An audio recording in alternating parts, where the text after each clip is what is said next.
Hello everyone, I hope आप सभी लोग बढ़िया होंगे। तो आज की इस वीडियो में हम डिस्कस करेंगे एल्गी के बारे में। तो सबसे पहले हम उसके जनरल कैरेक्टरिस्टिक्स के बारे में जान लेते हैं। जैसा कि हमें पता है कि जो एल्गी है उसे प्लांट किंगडम के अंतर्गत रखा जाता है। तो जो प्लांट्स होते हैं वो ऑटोट्रॉप्स होते हैं और वो क्लोरोफिल कंटेन करते हैं। तो उसी प्रकार तो एल्गी के भी जो जनरल कैरेक्टरिस्टिक्स हैं उसमें हम कहेंगे कि जो एल्गी की बॉडी है वो क्लोरोफिल कंटेन करती है और सिंपल थैलोइड बॉडी यानी कि जिसमें रूट, शूट और लीव्स अब्सेंट होती हैं वैसी बॉडी होती है। एक थैलेनुमा स्ट्रक्चर होता है, ठीक है। और ऑटोट्रॉप्स होते हैं, मतलब कि सेल्फ अपना खाना खुद से अपना खाना बनाते हैं। और एक्वेटिक होते हैं। एक्वेटिक यानी कि फ्रेश वाटर और मैराइन वाटर दोनों में पाए जाएंगे। सम एल्गीज ऑल्सो अकर इन सिम्बायोटिक एसोसिएशन, ठीक है। कुछ एल्गीज क्या करते हैं, दूसरे ऑर्गेनिज्म के साथ सिम्बायोटिक एसोसिएशन बनाते हैं, जिसमें लाइकेन और स्लोथ बियर आता है। लाइकेन फंगी और एल्गी का सिम्बायोटिक एसोसिएशन है और स्लोथ बियर एल्गी और एनिमल्स का सिम्बायोटिक एसोसिएशन है। सिम्बायोटिक एसोसिएशन में एक ऑर्गेनिज्म दूसरे ऑर्गेनिज्म को। अब बात करते हैं हम साइज़ ऑफ एल्गी की। तो जो एल्गीज का जो साइज़ होता है वो एल्गीज यूनिसेलुलर भी होते हैं, कॉलोनियल भी होते हैं, फिलामेंटस भी होते हैं, वेजिटेटिव बॉडी भी शो करते हैं। तो हम जब बात करते हैं जो माइक्रोस्कोपिक होते हैं और यूनिसेलुलर, जो माइक्रोस्कोपिक और यूनिसेलुलर एल्गीज होते हैं उसमें क्लेमाइडोमोनास आता होता है और कॉलोनियल में वॉलवॉक्स आता है। और जो फिलामेंटस शो करते हैं उसमें यूलोथ्रिक्स और स्पाइरोगायरा आता है, ठीक है। The vegetative structure of algae is called thallus, ठीक है। जो वेजिटेटिव स्ट्रक्चर होता है एल्गी का उसे हम थैलस कहते हैं। The algae cell wall consist of 2 layers, inner layer made up of cellulose और outer layer made up of pectin, ठीक है। जो एल्गी है उसको वो 2 लेयर्स को two layers of cell wall को कंटेन करता है। और इन जो बाहरी लेयर होती है उसको वो पैक्टीन की बनी होती है, जो अंदर की लेयर होती है वो सेल्यूलोज की बनी हुई होती है, ठीक है। अब बात कर द एल्गी की बनी हुई होती है।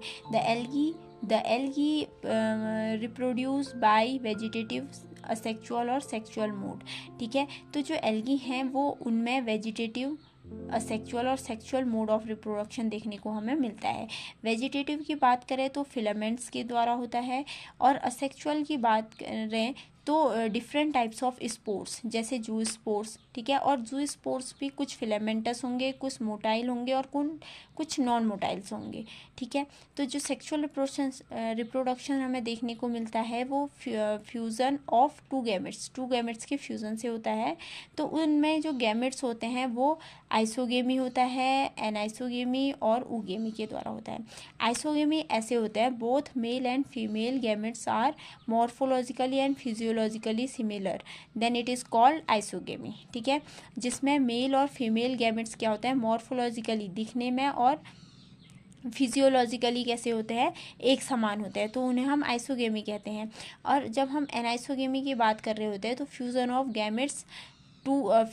टू गैमेट्स, ठीक है। मेल और फीमेल जो गैमेट होते हैं दिखने में वो और मॉर्फोलॉजिकली और फिजियोलॉजिकली कैसे होते हैं, dissimilar in size is called anisogamy, ठीक है। और ऊगेमी की जब बात कर रहे हैं तो इसमें जो फीमेल गैमेट्स होता है वो लार्जर होता है और non motile and food storing होता है, ठीक है। अब बात करते हैं हम क्लासिफिकेशन ऑफ एल्गीज की, ठीक है। तो क्लासिफिकेशन के आधार पर एल्गी को 3 कैटेगरीज में बांटा गया है, क्लोरोफाइसी, फियोफाइसी और रोडोफाइसी। क्लोरोफाइसी को हम ग्रीन एल्गी कहते हैं, फियोफाइसी को हम ब्राउन एल्गी कहते हैं, और रोडोफाइसी को हम रेड एल्गीज कहते हैं, ठीक है। अब बात करते हैं हम इसके स्ट्रक्चर की। तो जो क्लोरोफाइसी होता है वो यूनिसेलुलर कॉलोनियल होता है और इनकी जो सेल वॉल होती है वो सेलुलोज और पैक्टिन की बनी हुई होती है। इसमें 2 से 4 इक्वल फिलामेंटस पाए जाते हैं। अगर हम बात करें फियोफाइसी की तो ये ब्रांच्ड होता है और फिलामेंटस होता है।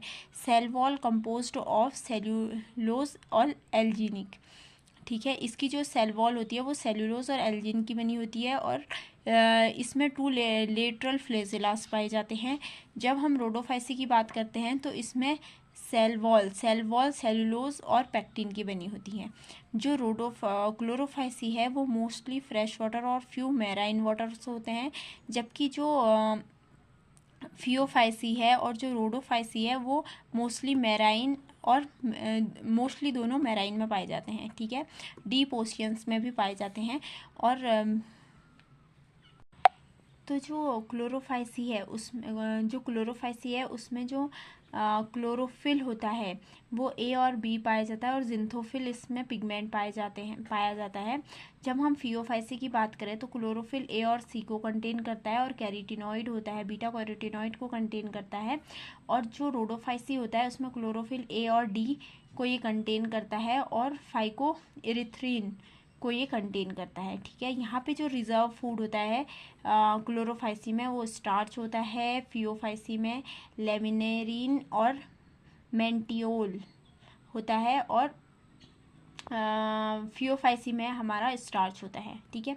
जब हम रिप्रोडक्शन की बात करते हैं तो क्लोरोफाइसी में वेजिटेटिव जूस्पोर्स और वेजिटेटिव रिप्रोडक्शन फ्रेगमेंट्स के थ्रू होता है, असेक्सुअल जूस्पोर्स के थ्रू होता है और सेक्सुअल आइसोगेमी और ओगेमस के थ्रू होता है।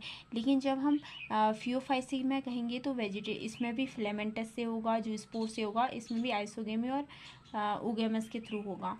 यहाँ पे रोडोफाइसी में भी फिलामेंटस, बस इसमें जो असेक्सुअल रिप्रोडक्शन है रोडोफाइसी में वो मोनोस्पोर्स और कार्पोस्पोर्स के थ्रू होगा और सेक्सुअल रिप्रोडक्शन एडवांस ओगेमस टाइप्स का होगा, ठीक है। अगर हम क्लोरोफाइसी की बात करें तो इसके अंतर्गत वॉल्वॉक्स, क्लैमाइडोमोनास और स्पाइरोगारा आते हैं। और जो फियोफाइसी है इसमें लेमिनेरिया सार्गेसम आता है और जो रोडोफाइसी है इसमें पॉलीसिफोनिया और पोरफिया और पोरीफायरा आता है, ठीक है।